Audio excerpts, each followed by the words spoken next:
جب ماہ سیام رمضان المبارک جلوہ گر ہوتا ہے، جنت کے 8 دروازے کھول دیے جاتے ہیں، جہنم کے دروازے بند کر دیے جاتے ہیں اور شیاطین جکڑ دیے جاتے ہیں۔ اللہ جل شانہ اس موسم رحمت میں خاص عنایات اپنے بندوں پر فرماتا ہے۔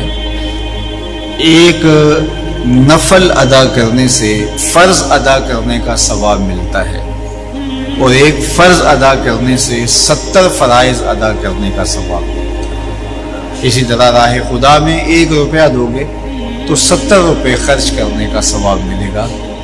اسی طرح باقی نیکیاں بھی جتنی بھی ہم کرتے ہیں، وہ ایک نیکی کریں گے تو 70 گنا اجر ماہ سیام میں ہمیں نصیب ہوتا ہے۔ ایک حدیث میں آتا ہے روزے دار کو 2 خوشیاں نصیب ہوتی ہیں۔ ایک خوشی اسے تب ملتی ہے جب وہ روزہ کھولتا ہے، جب سارے دن کی بھوک اور پیاس کاٹنے کے بعد شام کے لمحے ہوتے ہیں تو اس وقت ایک احساس اس کے ساتھ جڑا ہوتا ہے، اور پھر جب وہ ٹھنڈا اور میٹھا مشروب اپنے کام و دہن میں ٹپکاتا ہے اور وہ ٹھنڈا میٹھا مشروب اس کی رگوں کو تر کرتے ہوئے معدے کی طرف بڑھ رہا ہوتا ہے، اس کی زبان بولے نہ بولے دل اللہ کا شکر ادا کر رہا ہوتا ہے۔ وہ فرحۃ عند لقاء ربک، اور دوسری خوشی روزہ دار کو تب ملے گی جب روزے کے صلے میں اللہ اپنا دیدار عطا فرمائے۔ یہ وہ مہینہ ہے جس کے انتظار میں میرے اور آپ کے آقا و مولا اپنی آنکھیں لگائے ہوتے تھے اور دن گن گن کے وقت گزارتے تھے کہ ماہ سیام آ رہا ہے۔ تو اس مہینے کا عزت کے ساتھ، تکریم کے ساتھ استقبال کرو اور اس کو دل پہ بٹھاؤ۔ اس مہینے کی تکریم یہ ہے کہ اس میں ہر برا کام چھوڑ دیا جائے۔ اگر کوئی شخص برا کام نہیں چھوڑتا اور روزے رکھتا ہے تو میرے اور آپ کے آقا و مولا کا ایک فرمان سن لیجیے، فرمایا کہ جو جھوٹ اور برے کام نہیں چھوڑتا اس کے بھوکا اور پیاسا رہنے کی اللہ کو کوئی ضرورت نہیں ہے۔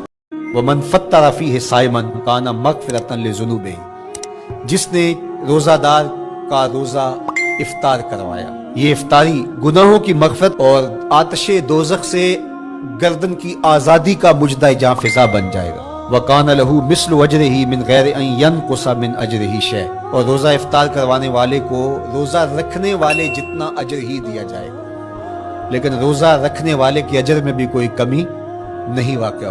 یہ صبر کا مہینہ ہے، ہونے کے باوجود بھی انسان تناول نہیں کرتا۔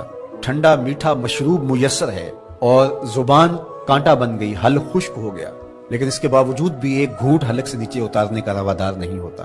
وضو کرتے بھی احتیاط کرتا ہے کوئی قطرہ آب حلق سے نیچے نہ ٹپک جائے۔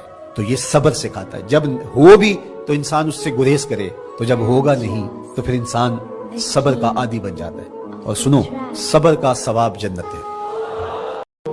ایک چیز آپ نے نا پورا رمضان استعمال نہیں کرنی، وہ غصہ ہے۔ سارے روزے نا، یعنی بالکل عین افطاری کے وقت بھی کوئی بندہ غلط بات برداشت، کون سی بات کرنی ہوتی ہے، صحیح کہ غلط؟ صحیح کو تو برداشت کرنے کی ضرورت ہی نہیں ہوتی، برداشت کرنی غلط بات ہوتی ہے۔